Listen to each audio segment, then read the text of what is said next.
broken hearts, one burning question. Tell me why the deception? You tore us apart, you throw it all away. Such a perfect love, if only you would stay. Such an awful waste, can't bear the dream of what we couldn't make. I just don't wanna know.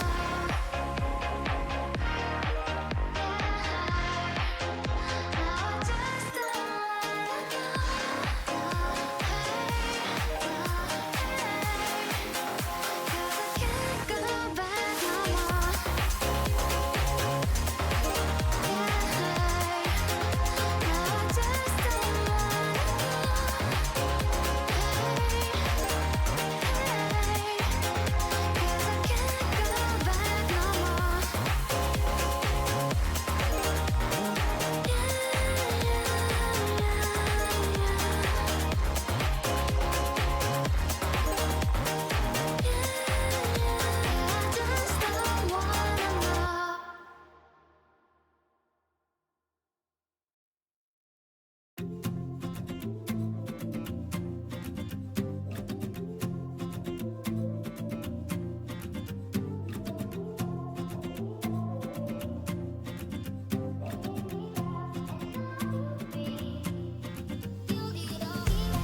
Fall too deep, crumbling down, standing all alone. Turn apart, crying out loud, feeling overthrown. Don't tell me why would you stay in the dark? Don't tell me why would you miss all your marks? Don't tell me why would you want all the spark to shine away from you all day? When you're not alright, going down to fight, want to see the light right across the line. When your feelings out, no one is around, I will carry you, 'cause we will run away. All it wouldn't happen any other way.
Calling all students. Compete in the ultimate Valorant competition. The Red Bull capless clutch. Register now for your national qualifier. Welcome back, everybody, to SEL, and welcome to our first Valorant competition we have here for the season. We're super happy to get this one set up and underway after the unfortunate case of us not doing it last season. We're here finally for our inaugural time. My name's Infernos, joined here by my good friend Mick, and we've got ourselves two teams ready and ready to go. We apologize it's not the full four, but sometimes things just happen here. Yeah, it is what it is. Obviously, a little bit of a situation with that first matchup because we were expecting to start a little earlier, but things happen. Obviously, if you're in the scene, you'll get to hear those things going out throughout the rest of the season. But it doesn't matter because right now we got another match to deal with. We get a round robin for the entire season to deal with, and obviously with these best of ones, these things matter. These are these 1-0s, these 0-1s. We don't get to see series unfold completely, thankfully, with this new map pool, but we do get to at least get a hunch of what these teams can go ahead and show themselves for, because with this map pool updating soon, they're going to have to go ahead and at least get their compositions together and make sure they're all on the same page. Yeah, I still feel like the default's going to stick to the defaults for a lot of these teams. It is best of ones here for this season of SEL Dallas, so a lot of teams are just going to try to fall to those comfort picks, but this is truly also the time. You got other competitions you want to step into, such as the Red Bull Campus Clutch, which make sure you guys sign up for that one. Competition signups end tomorrow, so make sure you guys jump in. You'll be part of the Delta region. We want to make sure we represent for competitions like that. You really maybe want to test out some of those bigger maps, so those harder to test out maps that you would see against some bigger and better teams out there in the region. Maybe SEL is the chance for you to do so. So try to key in those early. There's plenty of time for the competition and plenty of time to test. And even then, obviously, Campus Clutch, you obviously know it if you're in the collegiate scene. You're watching our stream. You probably watch theirs as well. We may have lands that go on in the regional area, and even then they do the same exact thing. But keep in mind, last year they had a World Finals over in Brazil. They're flying people all out from all over the place. So, I mean, there's obviously an opportunity to show that, well, this honestly could be a little bit of a training grounds for yourself. You can really climb up the ladder over there. Obviously, Northwell being last year's champion. If you don't really want to deal with them right now in the divisional area, you got a way to go ahead and kind of pick a stick with them later on. But as it says right now, obviously, we get ourselves two teams lined up to the plate, ready to go ahead and start hitting it here as soon as we the likes of USC and UGA. Obviously, a little bit of bias myself, but you at least know me. You can see the ear cups. You can see, obviously, just the spirit radiating off of me being from Georgia. But USC, man, I've seen their program. I've seen what they're made of. I think it's going to be a pretty good one in line. Yeah, I think this is going to be an awesome first map to start things off here for SEL. Would have liked that first one as well. I think anything's going to be good here. I'm really proud of the competition we have here on the board. Speaking of that competition, we could talk about our pools we've got actually coming up to this stage. For our first pool, it is the Niners Esports facing off against Clemson, TCU, OSO, USC, and UTK. A very solid selection. I know Clemson's had a really good success in terms of their esports scene. I think OSO had done a fairly good job as well, and I know TCU's been stepping into the plate. Same thing with UTK. So a lot of these programs are still coming up on the board and really working hard to keep on that grind set, so to say, for their program. And facing off against some of the better teams in the pool is going to be a great way to do so. And there's plenty more competition where that comes from. Of course. I mean, you can already just see the likelihood of these big schools underway. But even then, we got ourselves another pool. We got multiple of these to lay out, which could be the likes of Texas Tech in that second pool, along with Louisiana Tech, UTK and their white team, Kennesaw State, UGA's white team, and Duke Gaming. You're going to see a lot of duplicates here because obviously in the Southeast region, you know the scene of sports, even whether it's real physical or even it just down on the esports level. You're going to have these schools developing these programs. They're going to be a plenty of rosters here to go ahead and compete in it. So just go ahead and get used to seeing those names because they're probably going to pop up again. We got more pools. Pools on pools here, Dallas. We're going to have to start calling a pool repair company because the second something starts to break, it's going to be hard to stop the leak. RIG Orange, USC Gamecocks Skin, UGA Red, Full Sail Armada, FAU Owls. There are multiple rosters for this team, so keep in mind. Wake Forest Gold, that is our pool 3, and we have another pool after this one as well. I'm at this point, I'm just going to start losing count of how many pools we have because it feels like there's 35,000 in the first place, but I'm also terrible at counting. Casters can't do math here, Dallas. Go ahead and take a look at pool 4 as well.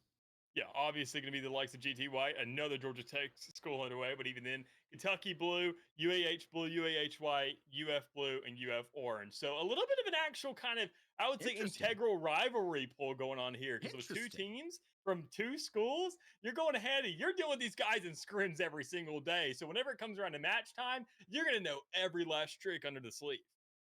And the funniest part about this here, Dallas, is it's just going to become the epitome of that. Stop hitting yourself, man. So the more you take down your own team, the less likely they'll be able to move on, right? So it becomes this kind of like, hey, we got to take those top slots in this section, in this pool, and pull forward. But at the same time, we want to be the team that takes the upper echelon. We want to be the team at the very peak of the mountain, so to say, right? We want to be that top dog. And unfortunately, it becomes very hard to do so when you have to take down your friends and or family in some cases. A lot for these universities because they have a very tight-knit familiarship alongside each other. Either way, man, pool 4 seems like the one I'm going to be keeping my eye on the most because of that internal rivalry. Who set up these pools? I'm going to have to file a complaint with somebody here because these teams are going to have to beat the tar out of each other, and they're right next door on the other set of PCs. Even then, just look at the likes of world champions here recently with EG. They're the only team, keep in mind, that actually fielded 2 entire rosters, and they came out to win it all here this past year. So obviously, having 2 rosters does give you some level of benefit because these teams, they get to practice everything. They get to completely reveal themselves and say, okay, this is what we're doing. Try to counter it. Try to shut it down. Try to give us something to work with here so we can understand our own weaknesses. Even then, there's a little bit of integral rivalry there because sure, you have primary rosters, you have secondary rosters, and sometimes between these schools, there's a little bit of bad blood boiling over, and you can tell these secondary rosters feel like they deserve to spot a little bit higher up, and they're going to want it there at the end. All right, Dallas, the time has come. We're nearing the stage where these players and these teams have done their picks. I don't think we're just ready just yet, but I want to hear your predictions for our first game of SEL and also just predictions about how those pools are going to turn out. What are you expecting today, next week, and the week after? Well, how's it all going to play out?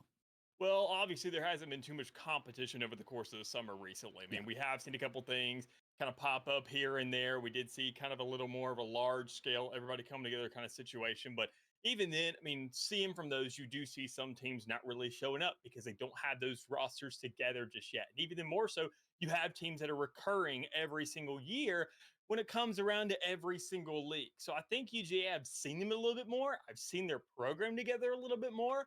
But I mean, USC, honestly, the element of surprise and knowing what they're capable of, that could really prove to be the thing that just sets them apart today. Sometimes you just recruit a player that you don't really expect to step into the program in the first place. You pick them up on I don't know. We'll just throw out some random program. Historical studies, right? That's their major. They're going into history, whatever you can do with that field of study. I have no idea. I'm not even going into my field of study. Whatever they can do with it. Great screen here. Thank you very much. Unlucky. Whatever you do, you recruit this player for something completely unrelated to esports. They learn and discover esports along the way, and then they come into it, and they're the next 10s for your roster, right? They're the player that stands out. They're that top dog, right? Sometimes that happens, and I think that's something that UTK are going to be relying on, especially if you're newer and younger programs. Sometimes you just really have those standout players that really scream to the program as a whole, saying, hey, maybe we could have been recruiting for esports, somebody to help this person along. No matter what it comes out to, you got to feed the beast. And I think UTK, if they have found that beast, I mean, just send in the meat because they've got to get chowing down because UGA is a roster that knows what they're doing. Yeah, and even then, I mean, more so, you got to look at kind of the programs and the expectations set nowadays. Obviously, esports, as the years and years go by, we're seeing this thing become more and more developed. Even then, now we see tier 2 orgs trying to pick up these collegiate schools and sponsor them now to say, look, we don't want you to compete in collegiate. We want you to make sure to really have things nailed down and compete in legitimate competitions too. Start climbing the ladder. Because the biggest thing, keep in mind now, obviously these players know, but if you don't, anybody in the audience, Valorant has now actually integrated their own path to pro within the game, the premier scene now. And these students are going to have to compete not only just in this league together, but against people online, against the likes of other Ascendants, Radiants, Immortals, kind of just set in by the game to go into tier 2, and then they go onto an actual path to pro. Just think of how crazy it'd be for one of these schools here today to go ahead and just see them on the tier 1 stage soon and have a school behind them be like, yeah, you know, that's us. Come to our school if you want to frag out and travel across the world for esports. I mean, it's crazy what the capabilities are of that. But even more so, it all starts right here. Building a program, having these players together, competing in these kind of grassroots areas like these in these smaller competitions to know that obviously you want to take it seriously and you want to make sure you go to the next level. I'll point out there's a lot of college programs for college football, Dallas. They don't necessarily have this like it's huge accoladed history, but then they get this one standout player, and then all of a sudden they're a name brand school for the next 15, 20 years because of this one big Heisman winner, right? I mean, if we're going to talk local, there was Bo Jackson who put Auburn on the board for a very long time, right? Then they fell off pretty darn hard. As an Auburn fan, it's pretty easy to say we did so. Then you step in with Cam Newton, right? The occasional player comes in and makes the school very well known. For you guys, it's your 6'7" tight end that should have gone to the NFL because my goodness, is he so darn good. But there's those standout players that can make a program really big, and it's just it's good as a an alumni for a school to say, oh my goodness, look at what they can do. But it's also good if you just love and support your school, even if you're an active student, because more people are going to be looking at that program and looking to jump ahead into the game. And while the path to pro isn't necessarily super direct like it is for collegiate basketball, football, and other sports, it still is existent, and it still is something that a lot of pros and semi-pros and just orgs in general look towards, saying, hey, this player's really big. They've got a lot of experience again in competition. They're playing against other teams. They've got scrims setting up. They've got a program they're working underneath. It's not a huge leap to have them step into a T2 org or an org in general and be able to do the exact same thing at the same exact level, if not better, now that they've got more things beyond them. It's the great thing about collegiate. You can't get that experience necessarily in the amateur scene, but you also kind of stuck in the same roster. Sometimes you really got to stick with it because when the going gets tough, you just have to get tougher. Yeah, you most definitely do. You got to keep things together. You got to make sure that you can obviously hunker down when it comes around to it. But I mean, consider at the end of the day, we got to look at these teams not only just on the player level, but from a coach's perspective as well. Because keep in mind, these coaches sometimes they go on staff, and you don't really see coaches go in and out after 4 years. They can stay around for a lot longer. You mentioned the Bo Jacksons, you mentioned obviously the Cam Newtons, but I mean, you got the likes of obviously Nick Sabans and Kirby Smarts out there doing the same thing, and obviously people who are behind the scenes of these programs can really go ahead and make sure to propel that thing to the next stage, picking up these players, having a lot better scouts, and even showing that, I mean, they're the ones on Twitter, these coaches and adults here saying, hey, it may be past your prime, you shouldn't really be tweeting too much. They're actually doing and getting a lot more impressions than we are at the end of the day, and we're the ones in front of camera. Sometimes you don't just ask someone to stop tweeting, right? Imagine Nick Saban just tweeting a bit too much on the timeline. Oh my goodness. Oh my goodness. The great thing about esports, Das, is this is different enough from normal sports that what we consider to be normal would be just the biggest and most absurd oddity in real sports ever.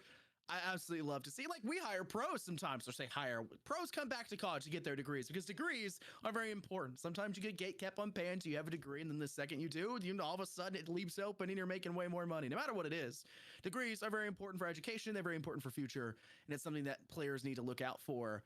And pros are coming back to get their educations. And that means you can play alongside them. You can experience what it is to play with them. Some pros don't even want to play. Maybe they'll just coach and just be a part of the program in the first place. That's something you can look out for when you're looking towards a school that maybe you want to play for yourselves if you're in high school as of this current moment. Because I know a lot of high schoolers are really jumping into esports stuff. So we're doing a lot of that recently. And speaking of a lot of things recently, Ascent is probably the most played best of one map in all of Valorant history, and what a shocker, we're heading here for the USC Gamecocks facing off against the UGA Red roster. And even then, a lot of things change, and I can go ahead and go over a little bit of the changes made here recently ever since post-champs. Not only do we have a recent change in the actual map pools with the likes of, I mean, obviously Breeze returning, which I'm not going to get into just yet. I'll go ahead and spiel that it is my favorite map, and I'll be able to talk about all that once we actually get to see it at some point or another. And even then, the new Sunset map will be returning here soon, but obviously we have to kind of give that little liaison of time before we can actually introduce it into the pool for these teams to go ahead and keep eyes on it. But there's been a lot of touches and a lot of changes on a lot of these characters.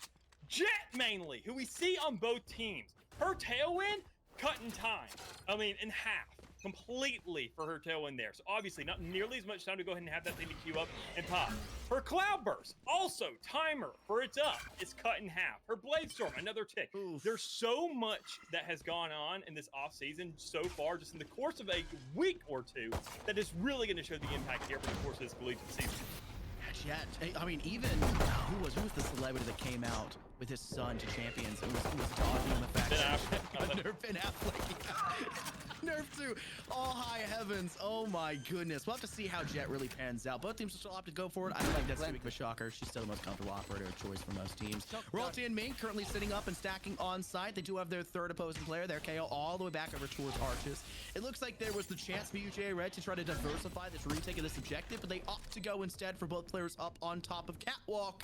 So their Sova just decides, hey, maybe I peek window just for the slightest moment, takes down their doppelganger Royalty, and it's an even 2 versus 2 with the smoke still being played up on Catwalk. They'll have to dive down into hell. They turn at the wrong time, and Mink will dust down Venomy and double A Smile to give the first round in favor for the USC Gamecocks. Yeah, really good, and just entire order of players of getting onto that side there from the side of USC, making sure they go ahead and have a couple of those players, especially some key cornerstones there for the post play to hold things on. You have the knife for that information. You can make sure to kind of hold on to that. You got some flashes just in case things really start to hit the fan. And even more so, you got your smokes constantly because your controller, I always say, needs to stay alive last. And they always need to hold things down. Find these nooks and crannies to slip into and really just get inside the heads of the opposition. So obviously, it's not really too much of the head you're getting into, but you're definitely getting into the pockets right now. USC winning that first round, they get themselves an actual bye. UGA is going to be a little bit on the rear end of that, but even then, you can still get something done off the back of that. That isn't to prepare for it. And they just did not know that Chisholm was going to go over the top. What an interesting play there from Chris Allman. Just sneaks in over the top, just managing to take down the first. You're expecting to get refranked there. If that does come true, unfortunately, things have started to take a downward spot for them. And an SMG buy, an SMG force for them, their bonus in round 2. It's an even 3-on-3. They lost a player elsewhere in the attempt in the approach inwards. It's not all been roses for them. It seems that UJ are going to have a hard time coming back over to this point. Royalty sitting inside cubby. There can Jody forced back. Royalty still hiding away, tucked in corner. Does deal with one successful play in from defender's spawn. Aki will bite the bullet quite literally. And it leaves just the chamber for UGA Red all by their lonesome. And chamber is the biggest meme in all of Valorant from the heydays they used to have. But some players can just go big, but it's not good enough here. Just the one to close things out before the USC Gamecocks dive in and secure for the second round win.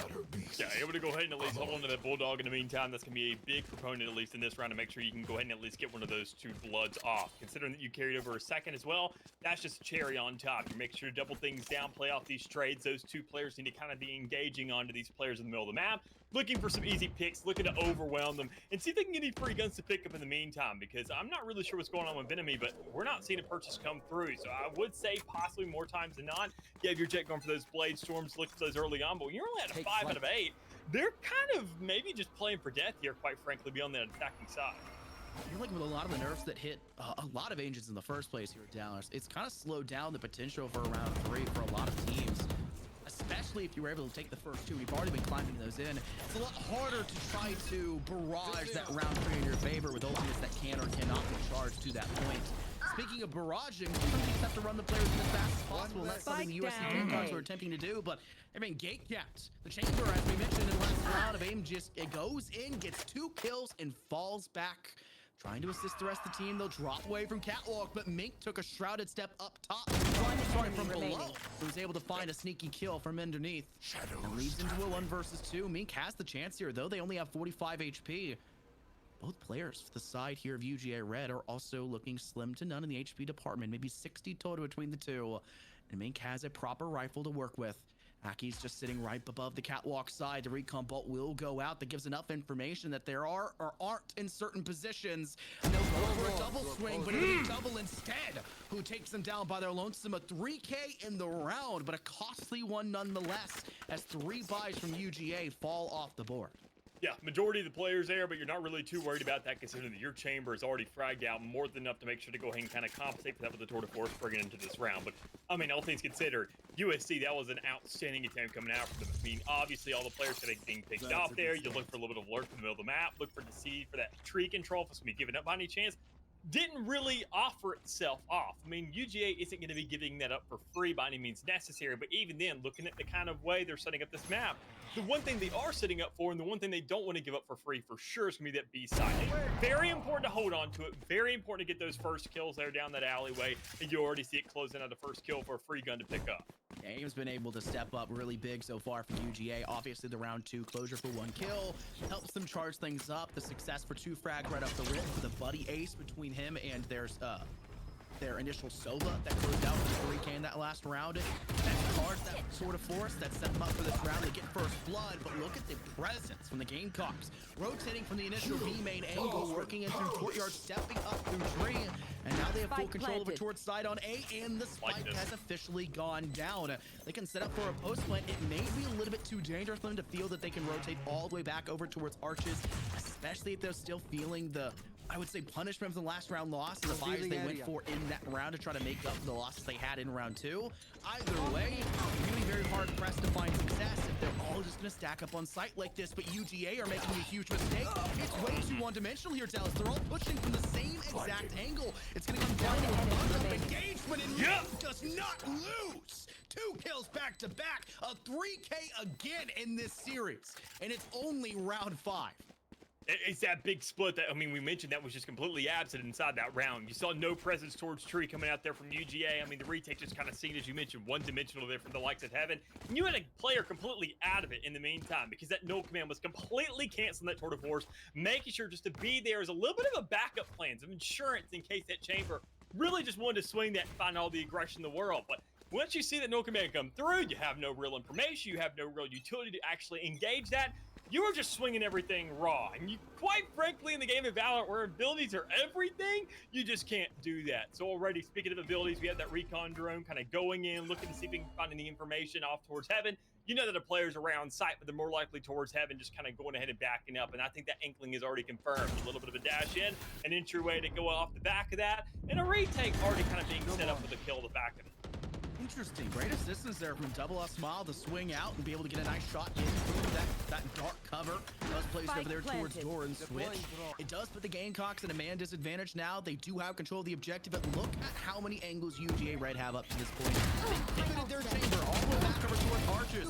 Enemy has the control up inside of Heaven. Ava is still working in from the front, and they have 2 players take a quick, aggressive angle in from door. Too many angles to defend from USC. Not nearly enough cover from above, from behind, from your left and right. The only safe space is down in hell. And I'm sorry to break it to you, you're getting sit there just as quickly with UGA fighting and narrowing down in on that objective for a nearly flawless retake, it felt like, with the positions they had in comparison to the just round prior where it was way too one-dimensional. And it's the unfortunate circumstance there from USC to lose their KJ in the meantime. Your KJ's the one covering that plane. They're the one sitting back towards main.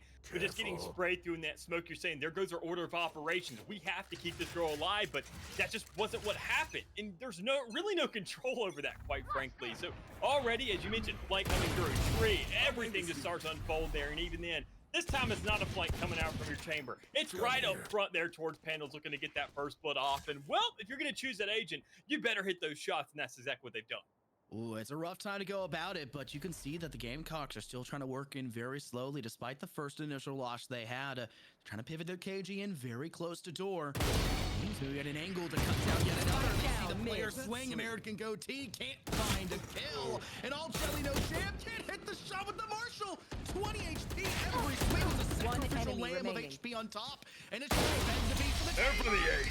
Did you enjoy the show? We've finally seen it, Dallas. We dogged all main stage about the chambers being played. No ace, chamber's still not good. The streak's been broken. Maybe chamber is in fact good again.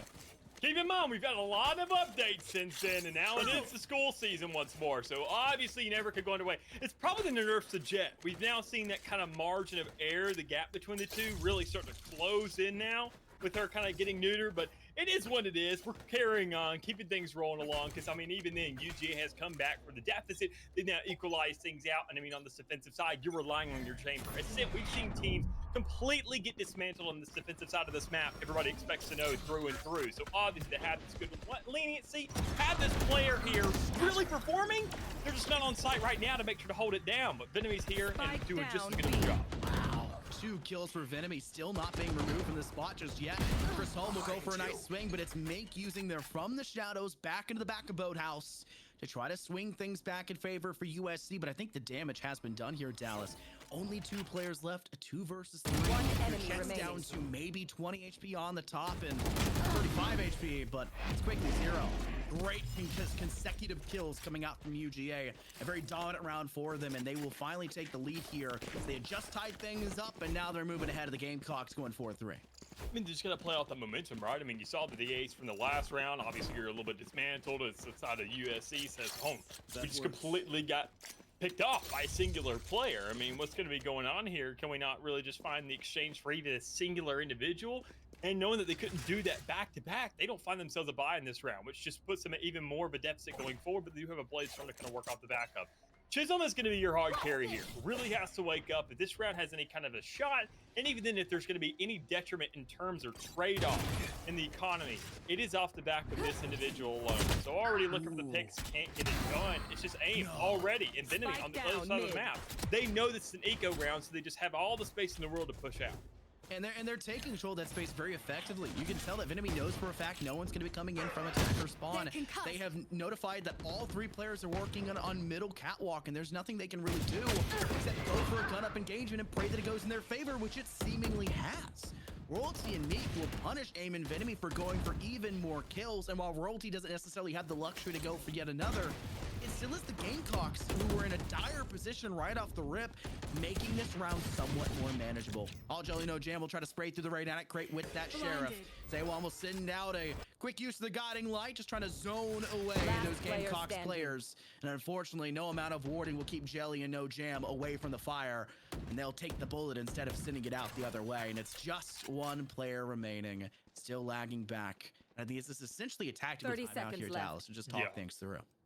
Just gotta hold back, let everybody else kind of figure out what's going on there. You had a little bit of hopes there for me, considering that's your player that's found a couple, 2Ks, 3Ks in this game already, and we're still kind of in these midways of this match so far. But knowing that going forward, even then, I mean, you have Aim with another tour de force. What feels like, 2-3 rounds right after the last one? Yeah. Considering that even then the nurse came through from chamber way back when. It takes a really long time to build that thing. You have all the information in the world off the back of it as well. Seekers got to work with, because Edelon didn't really have too much of an actual development in this game so far. It's finally starting to wake up, which I'm really liking to see. And I mean, knowing that even then they're at a lead, they can just use all this stuff as a little bit of a safety net, because the way they're playing this game now, they're really starting to feel it and get the groove of this. I mean, Aim's using the off-brand tour de force here. A real operator. They spent the credits to go for the big purchase. We'll have to see if it works out for them. Obviously, a player being spotted over there towards screens. Just had to be a little bit careful there, Aim, as your position is known. Could be Royalty working in over towards that catwalk in middle to work their way as close as they can in towards Puppy to deal with you. But the wardening off that's coming from bottom mid, from the sky on the side of the UGA red, is keeping Royalty back for as far as they can. That dark cover may have been the best possible chance, but look at the Gamecocks. They are refusing to vie for control of that space. They want to take a very hefty rush in through B main. You can see just how quickly they're ready, priming the team to step forward, maybe hoping they can take down that chamber that's still swinging and aiming them down. But I just don't think it's a very possible chance there, especially with that recon bolt. Doesn't spot out a single player, nothing just yet. The Shrouded Step just passed into the rush. We'll come back here for the Gamecocks. Ooh, not even really able to hide behind Cloudburst already. Vinemy still being on site, gets splashed inevitably, but still maintains a life in the meantime. Don't even know how the survivability just carries on for that long. But regardless, though, USC has found themselves a space, equalized out these numbers. Regardless of the buys and what's gone on so far, you want to make sure to lock down a round like this. Make sure that you at least find 4 off the back, because 9-3 sure is good. 8-4 is better if you can lock it down right here, right now. So you go ahead, elongate this timer, know the post play starts to go underway. You have to use these Seekers for all the information that's available to them. A Hunter's Fury is still there, but they don't want to use it. They want to use absolutely nothing, and they're really being punished for it. The information game from the Gamecocks, instead of the 2 freebie kills, one hiding within the dark cover, another one spotted the opposing side of boat, and it nets them a positive position to work from, something they have been failing to gain and garner under their side for the longest time. Zaywon able to take down Mink. That's a very solid player from the side of the Gamecocks, but just when you get one, it's over and done. Aim all by their lonesome can remove yet another opposing player, but the party is done. They will move away. No more presents to give out, and they'll save and hold on to that operator for as long as they possibly can. They're playing for the next round. It is a USC Gamecock win. to hold and secure and maybe vie for more than just an even position at halftime here. I mean, that's all it really has to come down to. I mean, you have a little bit of a utility to work off the backup with these ultimates in hand, but even your buys aren't really lining up now with everything kind of going all over the place. You are really strapped for cash, especially when you can see there Mink, American, Chisholm, all kind of sitting below 500. If this round doesn't go in their direction, they're really going to have to swap things up. They're going to have to look for another eco to work with. And Chisholm just isn't really having the impact of those blaze storms that you really are looking for out of your hard carry Jet 9 times out of 10. So already kind of sitting at a good round standing, I'd say, regardless across the board. I mean, you can kind of fall asleep at the wheel right now and just get ready for the next half. But even then, keep in mind with how well UGA's playing this defense, USC has to replicate that. They have to do better, quite frankly, if they just don't kick into high gear right now. Calzone goes out. A little bit of information attempting to be gathered, but there goes the quick use of the tailwind, and they're going to try to find as much control as they possibly can. Prism, though, failing to do so, and Royalty as well, double swung. While American Goatee does get the refrag back, it is in the Gamecocks' hands to try to get themselves some success. And it has been pretty much Mink and just Mink to find that in a majority of these rounds. Another from the shadows to the back of Boathouse, connecting in for a kill, trying to give as much space as possible over the Gamecock side, and, well, but Taiwan, that's a little awkward.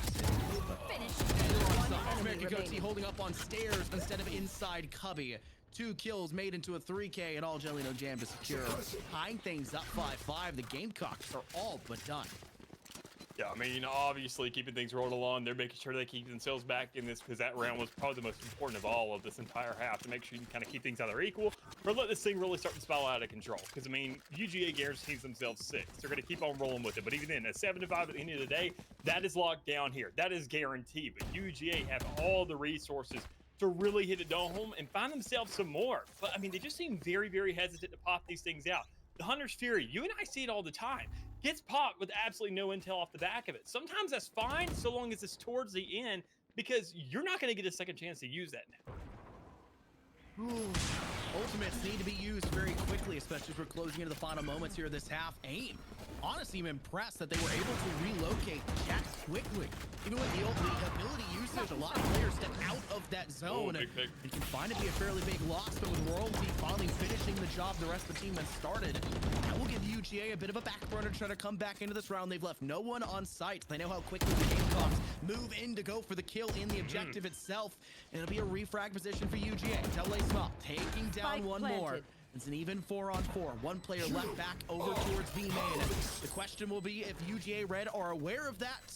They're going to fall victim here from the no command pop for the side of the Gamecocks. Chisholm down and dusted by the doppelganger of enemy. Double Small will Jam, an American Goatee swings out of B main. They were never found. And the sneaky position will give the Gamecocks a huge round win to get up to 6 and possibly take this round to 7 because the eco for UGA Red is in shambles. And it'll be a very disjointed buy. Thankfully, the Tour de Force was left waiting for AIM. I mean, Tour de Force, Blade Storm, quite frankly, you could go ahead and sell one of those guns away and give it over to Edoan so they can make sure they get themselves an entire shield to work with. I mean, there's really no stress here for the likes of UGA, considering that even though things aren't looking too hot in the actual money, they still have more enough to actually suffice and find something here. Keep in mind, I mean, we've already seen an ace come out from a chamber. And now with the Tour de Force to play with, and even then off the back of another gun, just to kind of have yourself a little bit of the John Wick arsenal, you can get a lot more undone here. You can really line up anywhere on the map. You can find yourself some accelerators, sure, in some parts where you feel a little bit more comfortable, but when it really comes down to entering onto site, playing for these retakes, you know it's going to take place here at A, and you know you have to find yourself the right position. In the middle of the map isn't going to be that because this shutdown flushes the map. Aki will make it out of that, no problem here whatsoever. UGA Red will have to be a very quick team to organize themselves back together to try to retake this objective. The plant was going down, forced off for just nary a moment. The Hunter's Fury will keep them at bay. Here's the first blood to fall in favor for UGA, though, with that sniper dealing the just dues against the Gamecocks. That Jet having no chance of survival. They're up the Cosmic Divide. They're working quickly. Venemy is going to step in just as fast as they can. Mink will let one player survive for just a moment. It's their teammate to step down first, though. And while Mink does get the one kill, Aki is quick on that refrag. A 4 versus 2. The Gamecocks trapped behind the Cosmic Divide. There's no audio from the opposing side of that any longer. And because of that, it's a nearly blind, entirely push around that side. And UGA have no problem to secure. It is a tied half 6-6. Don't you love seeing a series this close here, Dallas. Switching sides. I mean, it just goes ahead and brings a smile on my face every time I see it. I mean, considering that obviously we're expecting a map like this, you feel a little bit just disappointed that it's not the golden standard at this point. Obviously, teams are looking for it, but it happens more times than not where obviously you don't get these 6-6s. So knowing that obviously you're going to have to see some successes replicated here. You don't have the chamber on the side of the USC Gamecocks. You only have a KJ. And quite frankly, American Goaty's been kind of firing in all cylinders, but is that really going to have just as much of an impact as a chamber who's actually over-aggressing? Is that utility going to be able to compensate for the lack of actual aggression of a player and a gun there on the field looking for those first picks? That's really what I'm going to be looking at, all things considered. But, I mean, playing over there towards that A site, we're not going to be going for aggression at all. You're hanging back. You're working out that utility. I like just playing that standard game plan and seeing what you can really surmount from it. A lot of the times, just seeing even half. One of the biggest kind of, I would say, variables that determine success will be that pistol round that gives that team that kind of go-ahead position. For the Gamecocks, just kind of realizing you needing to play a little bit slower. Obviously, Venomy's been in a tough spot. Or sorry, this one's not Venomy. This is actually the Gamecock side. A tough spot for your Jets on the initial swing around that corner. Try to apply pressure inside of the lobby. When that fails, fall back over towards stairs, or in this case, fall back behind center stack on site and play for an angle to work from. It's Venomy to swing forward first, down to 18 HP. Blind fires for Mink through that dark cover, or that cosmic smoke, I should say. Do cause a couple problems, and Kiss able to get one kill despite the low HP. But it'll be an even set of fells for both sides as a 3-on-3 comes forward in post-plant time. A spike has gone down, and the Gamecocks are forced to retake a site with no abilities for either side. Yeah, but you get a little bit of time to go ahead and kind of hold things down, obviously, with the flash available there on a regen timer. You can see the idea starting to stir up here. Problem is, you have no brains behind those shots because they're all getting led, just pushed right through them as UGA makes sure to just kind of push them out, force their hand, and find the closure there for that round. So, I mean, obviously, the USC, they found themselves that first spot. They found themselves the first pistol, but you want to find some equilibrium here. And obviously, UGA is striking back with a vengeance because they're seeing red, and they're also getting themselves into the point on the board behind it. Sometimes when you see red, that's just enough to get the job done for UGA. They are red. They need to step up and be very aggressive on these attacks. Round one was a very good job to do so. They played back. They let the Gamecocks, more specifically Kiss Home, try to step in and play for an early kill. They punished that player. They didn't get the kill they were necessarily wanting, but the damage was done, forcing them back, and they took that open space that was given up from that player rotating back to site to enact their will on that objective. It was a beautiful play from UGA, just enough to get the job done, especially when you're working with limited util and only pistols for that first round of that half. Thankfully, though, SMGs are now falling into their hands with that round 13 win. And it's going to be a little bit slower for them, knowing that a pistol, a sheriff, if anything, can really get the job done just as quickly as your SMG if they just tap that head twice in a row. You gotta play smart here and play at a longer range of these SMGs, and even rifle here for aim. Shockingly enough here, Dallas can find the best possible circumstance for a success. I think they've said A site's not the choice here, Butts. We gotta go over to B, and the whole team is starting to pivot that way as they work in through courtyard. You really can't blame them. I mean, considering the last pistol round, the bonus off the top of it in the back of it, and even then when you see more of an actual investment, you know that the rifle's been purchased. You see a Guardian also on the field as well. UGA has really invested in this, and they don't want to lose just as many bodies as USC saw them lose in that first round on their force buy as well. So off the back of this, they really need to make sure that this round can make an impact. When you find already that you lost first bloods, and even then, even exchanges going across the board, it makes things really concerning to kind of look at from the point of saying, hey, the pistols, it doesn't matter. It's still a 1v2 even after the massive kills coming out. Mink had a chance there. A one-on-one confrontation with the lonesome Sova of AA Smile. You had your shot. Unfortunately, you had to hit it. It just didn't come true. But talk about the survivability there of Kiss Home. Gets tagged away with the Tasmanian Tiger. Tries to step away, drops down. I think there was some hesitancy from UGA. I think Aki was not necessarily ready to be that forefront player to go for the one-on-one. They had two teammates behind them, but they were waiting for the kill before swinging. And fortunately, in the casual, we call that baiting, right? Like, that's what it comes down to. The team needed to swing on Kiss. They didn't. And Kiss gets away with the free kill and survives for way too long. Well, obviously, UAGA, they know the flow of this game. They've waited back a couple times, waited to see if anybody overextends. Obviously, USC has kind of learned their lesson from that one, kind of playing actually holding things down, knowing that you actually have legitimate guns now, rifles off the back of these wallets, and you're just holding these angles, hoping that somebody swings into you, seeing if anything kind of overextends itself. But a quick little jump peek also lets you know that there's 2 players over there towards A main. But I mean, you got to give all the respect in the world for USC. They're not extending here. They're not going for any of these picks. And even then, your chambers kind of lurking on the map, looking to set something up. This is the default you don't typically see out of a lot of teams. UGA want to go ahead and make sure that they keep this control the middle of the map, but are sacrificing the likes of an initiator for it. But with that double initiator flex coming through, you can know that at least a Sova or a Sky will be able to surmount something rather than that chamber kind of playing that lurker instead. UGA are playing super patient in this round, and not for the same reason we saw in the round prior. They're trying to play for the advantage at range with the rifles they had or SMGs they had. They now know what USC are bringing to the table, and they're trying to play at a distance that's paramount to their weapons this time around. Gets over the refrag onto Aki Aim as well going down. It is a huge round of success for USC. Not an area problem for them. It's expected. They've finally got rifles in their hands, but Itaewon has the chance here to really make it a very expensive round for them. 2 players survive with rifles. That is a near worst case scenario, even despite the win. Yeah, and even then, I mean, considering what USC started off with, UGA made it a little bit detrimental because, I mean, you started that off sitting at what, a 4v2 with those initial clear throws? I mean, that A site control never came up to the side of UGA. They tried to set it up, but even then, a recon dart's only going to do so much when you don't have any real flashes off the back of that, and you're still technically swinging into sight raw. Your Omen has to do something there. Oh, wait, you don't have one on that attacking side. You have no real way to go ahead and just completely cut off these sight lines for yourself to find that space for free. And that's the point of that utility, going ahead and finding the impact off of it. But big utility, a lot of it already showing here initially. USC, they're looking to now get aggressive again, but they're doing it through utility specifically. That lets you know that, I mean, even then, the dart across the map creates a little bit of an illusion to say, look, maybe Sova and KO over here on the B side, this could be a free push towards A, so also just kind of think about KJ being the only one there, but they're not really falling for it. They're just waiting things out, playing it slow and steady, saying, hopefully, inevitably, somebody will show their face, and we can confirm those suspicions, you know, better late than never. I'm honestly very impressed at the way that the Gamecocks are playing this so different than we saw UGA do on their defensive position. UGA like to pride up for a little bit of ground. They like to go for some of the early engagements. Like AIM love to play in through Puppy Door.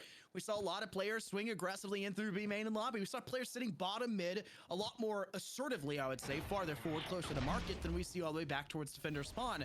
The Gamecocks are playing slow, they're playing tidy, they're playing close-knit. They don't want to give up anything early. They'd rather take control of the site, fight with utility there, and punish the over-aggressiveness that comes down, such as Enemy working in with that tailwind when the time comes down to it. America Goaty, you gotta swing here.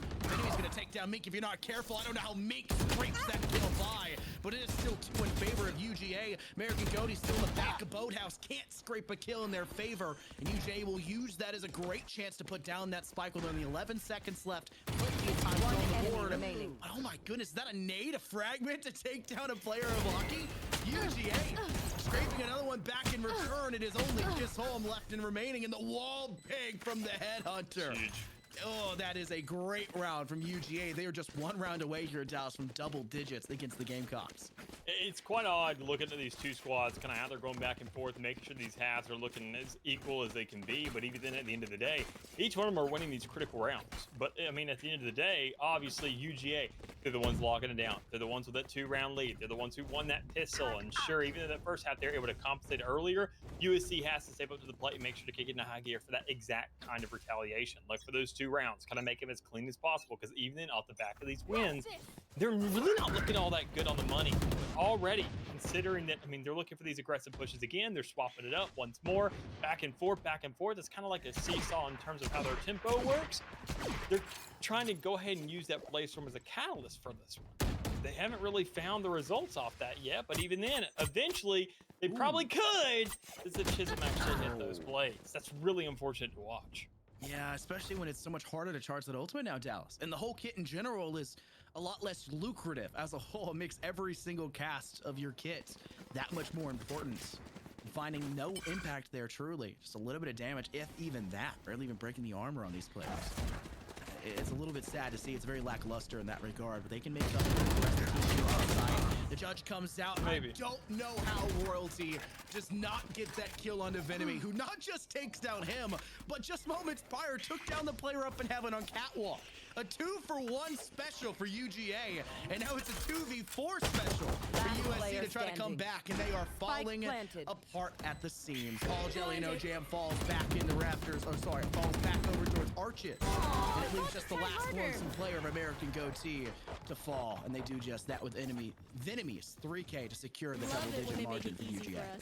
You always see these teams kind of go ahead and propel themselves to this point of these double digits, but I mean, it's always where they actually get to having to pass that and overcome it when they need that last 3, better yet, to really close things out. So I mean, obviously USC can find themselves a way to kind of lock things down, make sure to really just kind of propel themselves to find some equilibrium once more. And I mean, as I saw earlier, and as I've been saying, they've been finding these rounds to catch themselves back up, these super important critical rounds. But you got to string these things together right now. This isn't just a round. This is 3. This is at least 2, I would say, because 9-11 is completely feasible. Problem is, 9-12, 8-11, all those are looking a little bit more iffy if you really just kind of continue this trend. And UGA Red are making sure to ensure that they find this round, because they can invest really everything off the back of this. And they find themselves already a result out of one of those. Not always having to be an ROI, right? This is like crypto scams. You have to worry about it being a great return on investment. Sometimes you just have to invest, otherwise there's no chance to invest at a later point. The wallet's full, bud. You gotta start spending something. It's not gonna favor you in the afterlife. It's not gonna favor you in the game over screen, the defeat screen that comes if you're not starting to pop these ultimates as quick as you possibly can and in the right moments. When you create those right moments, which is a big problem for a lot of collegiate teams, and has been for quite a few years now. UGA had a lot of pressure over towards the A side. That's not where they found their first blood. It came from bottom mid. It does force, though, UGA away from the A side because they didn't find the presses, they didn't find the kill they wanted, and move over to B instead. Well, look at that stack of utility from the cave. They're gonna have to deal with that turret first and foremost. Kiss Home steals away their doppelganger of Venemy. To play small, how do they know the util's there? They'll clear it out just as quickly, and that's gonna make it a very hard job for American Goatee. They do scrape down aim, try to work in from stairs. They know that player's there. It's just baiting out this one single player's life up to this point. They get refragged back, but not before taking it out of the afterlife. The Gamecocks with a great round to deny UGA of their 11th round win. Even after that first blood, I mean, you see UGA kind of find no confidence off the back of it. They don't really want to push for a site. They don't really kind of put anything down, even though knowing that USC, they find themselves all the space in the world off the back of that. They're saying, alrighty, we have ourselves plenty of time now. They didn't really execute off that A push. And knowing that, they're probably going to go look for mid control. They're going to look for B. Just play back. Listen for footsteps. Sure, we're in a 4vx scenario. We're in a 4v5. We're only down 1. That's absolutely nothing when we still have all the utility in the world kind of preemptively set down. And you saw it there execute on that B side. The flash off the back of it, the KJ playing back towards Boathouse, kind of retreating a little bit more and more and more until you kind of feel like a cornered animal. And that's eventually when you bite. So, I mean, once again, UGA Red, obviously they're the ones I'm saying are kind of stressed out after a round like that. But it's oddly enough, USC being the ones to call the timeout to say, how can we replicate that again? Oh, timeouts are very important, Dallas. I'll be totally frank here. For USC, that last round was not just a win to get them just a little bit closer and close that margin against UGA. It's a big mental thing, right? We saw the spiral come down earlier. They had a really tough round on their attack against UGA when they were just with the pistols. They were trying to work with the sheriffs. They held back Mink for the last lonesome player. They talked things through a little bit, have them die. Sometimes you can take timeouts in the middle of rounds when you see things aren't working. Sometimes you need the actual attack timeout. Use it or lose it. It's the same as an ultimate. And right now, USC the only team that have really needed to do so. AIM has no tour de force.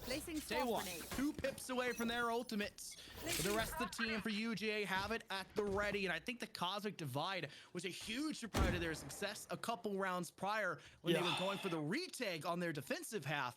Imagine what it can do here, Dallas, on the attack to completely not only remove vision on that side of the map when they go in for the plant, but all audio cues now as well with the newest change. I was expecting to come out that immediately, quite frankly. Off the back of that first pick towards the A side, I was expecting them to cut the side in half and just immediately get that plant down, but we just didn't see it. They see this A site, they're kind of, quite frankly, scared of it. You can see it over and over again. They're playing it really slow, seeing if anybody overextends. You got to find this control for yourself. Nobody's even fighting for mid control right now. You are split up across the map, but you're not drawing that same exact line of control because, as you can see, it's more of like a V formation rather than an actual just line that pushes through and fights. So already a little bit of presence in this A site, but a little bit of hesitancy. We can see that obviously somebody else is towards B. It's an interesting fight that's going on over there. Aim has just been biding their time, Spike trying to take down into a 1v1. They're going to play for the exit frag, and it works out in their favor, leaving just the rotating player of the Jet of Chris Holm from the B to the A, unfortunately now into the afterlife, more specifically. And all jelly, no jam. Spike The planted. 1v4. If even if this is a 1v2 or 1v3, the chances are nigh impossible, and that will just be even more present. It's the fact that Venomy is alive and on the board. And Venomy, I would not want to be my enemy. This dude has been clutch in so many scenarios for UGA. Yeah, Double Off Smile has come out under their own in the second half and is now sitting 23-9, and AIM sitting 24-11, been doing great the whole series. But Venomy has been one of those names we've just been highlighting throughout this series so far. When they step up, it seems like every kill is truly impactful in that round to the scenario. Time out. I mean, just over and over again. I mean, you hit it kind of on the head because Placing alarm bot. really exactly positive any means, but I mean, still holding their own in terms of actually getting assists, finding that presence, knowing that Jet has now kind of been completely cut in half in terms of what you're really allowed, that safety net of her. She's not as forgiving anymore. You have to make sure to really nail your shot. As long as you're at least looking neutral, kind of holding your own here, and finding that control still, like we see right here, getting onto that lever. Sure, off the back of some seekers, but it still gets done. It's unfortunate to lose that player, but you know that you're going to lose your duelist regardless. Double initiator still going to suffice here, so long as UGA can hold it down with these guns in hand. Positive Divide is on the board. If they truly wanted to, they could get 1 or 2 kills here. Isolate AIM, play for his neck. Even if they have to, 3! All Jelly No Jam will be DB&O, not quite finishing off that frag just yet, but it's not going to matter. It could be the best possible chance here for UGA to secure. Mink does not seem like they're going to go here for the restabilization of that KO. They want the frags, and they'll get them. AIM gets their third. Royalty denies the Taewon of that final 2 frags they needed, and USC will in fact steal that round out from under UGA, despite the fact that AIM was able to secure the 3K with the wonderful play within Cubby. The rest of the team just couldn't find themselves up to snuff, and USC steal it. Yeah, I mean, already just once again, this hesitancy of UGA kind of showing they really like to excel when they had confidence. You can tell in the way they play the game that, I mean, obviously the IGL, they're calm for to either slow down, kind of push a little bit more so. They're the ones that controlling the gas here. They're the ones that are pumping the brakes. They're the ones that set the pace here for the entire squad.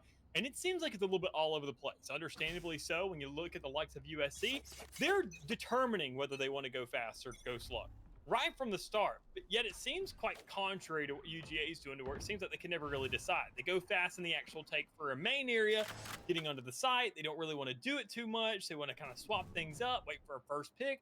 They don't really seem like they're super dedicated to the game plan that they want to put in, or even then whether or not they actually have one for the round to round. So knowing that, I mean, you now see that you're in this in-game scenario, you want the catch up, you want the execution, you want to just find this last round, quite frankly, and get yourself the match point. Situation like this, though, you know that ultimates are also a factor. I think honestly, Hunter's Fury for both sides, KJ lockdown, USC, they had everything in the world to play with here to make this round super healthy. The reason why the Cosmic Survivor's not popped in that last round as well is because they didn't want to isolate the KO that could be restabilized. They didn't want to give USC a chance for that kill, and because of that, caused a lot of problems in sight, too cluttered, too out of control, and things just trickle through their fingertips. They use it here in this round. They try to cut off the back of that A site, but they've been kind of shocked and upset here. UJ have not found as much success as they necessarily would have wanted. In fact, the only success they found was nowhere near their point of entry on the A side, but instead in central or bottom mid, I should specify, from AIM isolating the single Jet trying to rotate away. And speaking of being rotated, all Jelly No Jam has no way to rotate. Stuck there in bottom of sight, tries to escape into hell, and unfortunately gets sent there first and foremost, giving UGA the chance here in this round as the post plant does go through. I think they're going to position here with the Hunter's Fury all the way back over towards Arches and just play for as long as they possibly can. And there's not really much the Gamecocks to do besides maybe pop the ultimate here for the lockdown to try to deny this 12th round. That just went off the board with AIM with a perfect flank through Hubby. Already looking for one, just trying to find more and more and more. USC is just stressed right now. They are absolutely shaking. They're kind of having to push themselves out, look for a couple kills here and there. But with UGA just surrounding you, finding every single angle, you give them all the time in the world to find that setup. they're going to Match inevitably find point. themselves a match point off the back of it. Not too much of an actual allocation going on there that caused a divide, inevitably being popped, as you can say, and even then more so kind of actually facilitating the ramp. Play some stars I mean, in we've this seen that reality. ultimate every single time it gets used, result in a round win here for UGA. I'm surprised they haven't used it a little bit more, but even then, they probably just don't want to reveal too much of their actual hand. Maybe they had themselves a scenario where they can get it with how fast Aki has gotten to at least 4 out of 7. You can find yourself maybe one more here towards the end and maybe a 12-11, but you don't even want to close that point at all. You know, the lockdown's the only thing really stopping you here, considering the buys at hand for USC. I'm honestly impressed with the fact that USC, despite their duelists not playing out of their mind, except for in this round, just home with a great frag there on of enemies taking an opposing duelist. Just home's been at the bottom of the leaderboard. They've not been playing out of their mind, so to say. I like They've that. been doing very close. well for their team. But that just gets stolen. Did Aki just walk forward and take that? They dropped their rifle and collected the rifle that was dropped from Venemy. What a scenario from UGA. Oh my goodness, I'm completely losing my train of thought after that. Aim, steps in, takes down one player towards Garden, re-aggresses for some odd reason, and takes down yet another, trying to move over towards Switch to maybe cut down the chance of approach in through door. They can't do so. It's a 4 versus 3. Royalty has to hide inside of Winery. They'll be wined and dying as Aki sends them straight to the afterlife. It's 2 lonesome players left for USC. A 2v4 is nigh impossible. To make matters worse, though, these ultimates aren't going to do you very good, except for that lockdown, and American Goatee is in no position to plant this. You'd expect these players to be switched, one inside Garden, the KJ, the other up on Catwalk, but that's not the case. It's use it or lose it territory, but at some point, That's a what start. a hit to aim!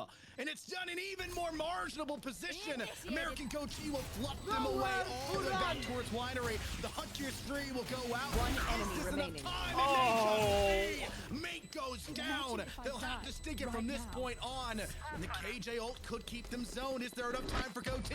They'll run the corner. There's not. They'll run the clock. Attackers As win. UGA will secure a 13-9 victory against the Gamecocks. And I love the idea there from USC. Go ahead, put the lockdown down at the same exact time. Off. Make that Hunter's Fury, make a choice. Say, do I go for the lockdown and let my team push in? Do I go for the diffuser and just let them die? I don't know. And quite frankly, they still executed it well. If that player didn't die, you still had to double down. You can find that stick. You can get the job done. But sadly enough, just it's those small, minuscule things that really add up there towards the end. And obviously on the last round are that much more important. You can really tell because, well, everything goes into slow motion right there at the end. But all things considered, I mean, USC, great attempt by them, but UGA, we know that they've been competing over the course of the summer. Yeah. We've seen them in a couple tournaments here and there, and knowing that now they're kind of showing, obviously it's the first week, no reason to freak out just yet. On Ascent, this should be the map they know. This map is not going anywhere. If this map ever goes out of the rotation for competitive, I'm pretty sure every player internationally is going to suffer from an aneurysm. So you better know what you're doing here.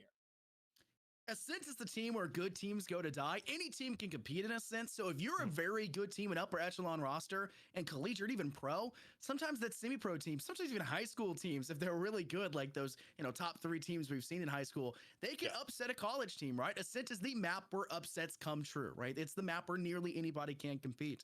So UGA may be looking at this and being very upset with themselves, but at the same time, they took the win. They're happy at least with that result, but there's a lot they've got to work on, especially considering it's all BO1s here, Dallas. We've said it so many times. Ascent is going to be the best map here. It's going to be the go-to map. We're going to be playing Ascent 9 times out of 10. Y'all better start enjoying this map like we do, because we have been Stockholm Syndrome right into it. This one is just our favorite map because of it. And I think, honestly, I'm hoping whenever the map pool kind of changes up a little bit, obviously, when we see kind of a couple of these maps leave, we see the likes of the reintroduction. It's Fracture and Pearl that's leaving, thank God. And it's Breeze and Sunset, the new map coming in. That one, I highly doubt anybody's going to be touching Sunset. That map still, you were looking at Twitter, you're seeing pros, you're seeing all types of just players and orgs out there saying, what are we doing? How does this map work? Nobody still, quite frankly, understands, not just from a point of compositions and how the map flow in general works. It's still really confusing. It's very small, but yet it still feels large and super angular at the same time. That's probably not going to be showing up at all. But I feel that, I mean, there are going to be some teams that are manipulating this fact, saying we get ourselves plenty of bans. We can kind of play this thing out.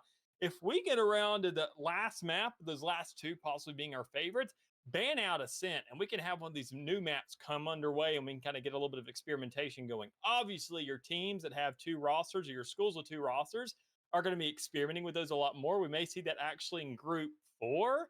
If that comes along, who knows what's going down over there? Because as I mentioned, or as we saw, I mean, 2 double-headed rosters.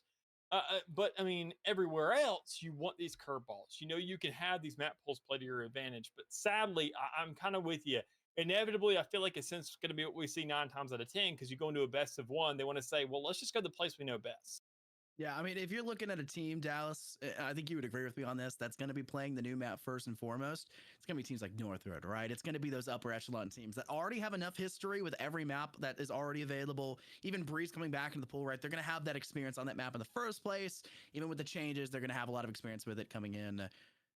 They're going to be one of the first teams to test it. So I think one of the big changes we'll have to see here in SEL is who is going to be the Northwood here of SEL? Who's going to be that team that does it first, that tests the water, that absolutely tries their hardest, VOD reviews this map, tests it out, scrims it all the time, and changes the game here in SEL. I'm really excited to see which team does so, and I hope we get to see him on broadcast. Don't be bringing that map out in other series. Let us at least see it here on camera, so I have to vamp in the first 30 minutes of the map trying to learn all the callouts as quick as I can, because I have no idea what I'm doing on the map, just like most of the players do up to this point. But good luck having it survive the ban phase, because the other team is not letting that one sit for very long. No, Sunset's going immediately as soon as it comes out. There's no way anybody's going to probably. I would say more than likely we're going to see like gentlemen's agreements probably between the teams. Just message each other, say, hey, you're getting rid of that if we don't, right? Because we're not doing that. Because I mean, Breeze, the changes on that map aren't really all that terrible. I mean, we can go ahead and kind of flush that out here. The map, my favorite used to be, it's a little bit more of a phantom map now, I will say, with kind of a lot of these more kind of longer sight lines really just being destroyed and being completely cut in half. Middle of the map is only half of what it used to be. It is completely gone. And then when you look at the likes of B-site per se, you see that back wall. You see over there towards the ladder on the outside, a lot more walls to work with. There is no kind of angle towards the middle of the map. Middle map controls really just say, hey, we can push A off this. That's about it. Everything else just kind of is blown out the water. Sunset, though, you can get anywhere from anywhere, and it sucks. Really, it sucks. You can pee from spawn all the way to the opposite side of the map. And just how easily you can find a re-entry to a site as a defender and kind of get around the map. It feels like a game of deathmatch rather than an actual game of Valorant going on. Dallas, favorite map, Breeze. Huge open angles, sightlines from anywhere, it's favorite map. Sunset, sightlines from anywhere, large open angles, hates it. What's the difference here? No. I said it was very angular and small. All right. So therefore, yes, but you know what? There's a lot of angles over on Breeze as well. AKA those 2 pyramids, which Jet right now can somehow get on top of it by crouch spam jumping to get on top of pyramids. There's a lot going on right now on Breeze. We're gonna hope that gets fixed before it comes into play. We're gonna have to check some competitive rulings here for SEL and write in our books and some stuff to make sure that these things can't happen. Either way, speaking of things happening, we got more action coming up next week. Make sure you guys tune in for Foof and Bepic to slay as always every single Wednesday here for SEL. They've been carrying us here for Rocket League every past season. Finally, me and Das can step into the fray here as well for more than just our weekend events. We'll have more Valorant coming back Thursday. Make sure tomorrow, sign up for that Red Bull Campus Clutch. You'll have that Delta program. You got to step into that side. You got to show out as much as you can. And we'll see you guys for those finals as well taking place in Huntsville here down south, home of the South here. We're going to have to see how that goes. We'll see you guys next week. More action.